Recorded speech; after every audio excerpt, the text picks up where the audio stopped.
श्री गणेशाय नमः।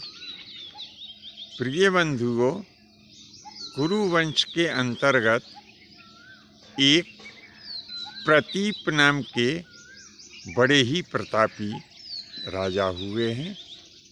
इन्होंने भारतवर्ष के ऊपर 5000 वर्ष तक शासन किया है और इन्हीं प्रतापी महाराजा प्रतीप के एक शांतनु नाम के पुत्र हुए। इन महाराज शांतनु ने 1000 वर्ष तक शासन किया है। महाराजा शांतनु के विचित्रवीर्य नाम के पुत्र उत्पन्न हुए। इन महाराजा विचित्रवीर्य ने इस संपूर्ण भारतवर्ष के ऊपर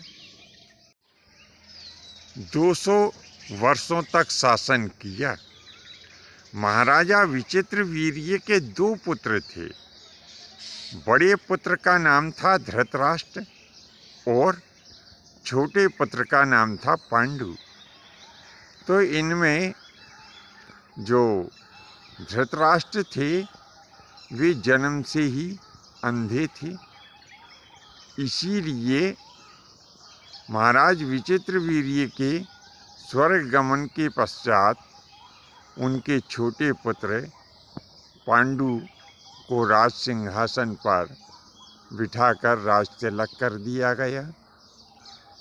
इन महाराज पांडु ने 500 वर्ष तक इस भारतवर्ष के ऊपर शासन किया है। जब महाराज पांडु स्वर्ग चले गए तब हस्तिनापुर का जो सिंहासन था वह रिक्त हो गया और पांडु के तथा धृतराष्ट्र के जो सभी बच्चे थे इनकी आयु बहुत ही कम थी। इसीलिए सभी विद्वानों ने मिलकर विचार किया कि क्यों न महाराज धृतराष्ट्र को राज सिंहासन पर बिठा दिया जाए। ऐसा निश्चय करके सभी विद्वानों ने महाराज धृतराष्ट्र को राज सिंहासन पर बिठा दिया।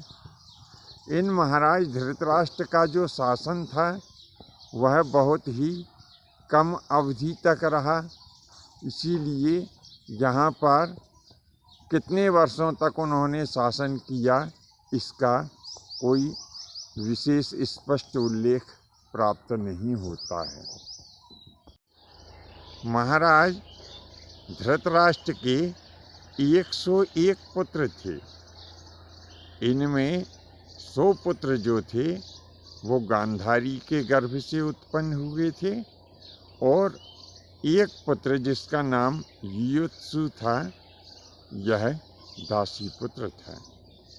तो जो गांधारी के गर्भ से 100 पुत्र उत्पन्न हुए थे उनमें दुर्योधन सबसे बड़ा था। पिता के रहते ही इसने शासन व्यवस्था अपने हाथ में ले ली थी और इसने 60 वर्ष तक शासन किया। इसके पश्चात यह दुर्योधन अपने 100 भाइयों के सहित कुरुक्षेत्र के मैदान में पांडवों के हाथ मृत्यु को प्राप्त हुआ। महाभारत युद्ध जीतने के पश्चात सभी ने मिलकर के पांडु पुत्रों में सबसे बड़े जो युधिष्ठिर थे उनको राजा बनाया।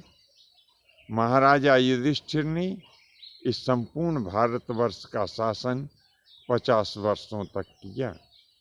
इसके पश्चात सभी पांडव भाई हिमालय में तपस्या करने के लिए चले गए और भारतवर्ष का जो शासन था वह अभिमन्यु के पुत्र परीक्षित को दे दिया गया।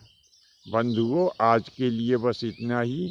शेष फिर कभी नए विषय के साथ में आपकी सेवा में उपस्थित होंगे। आज्ञा दीजिए। धन्यवाद। जय माता की, जय परशुराम जी की।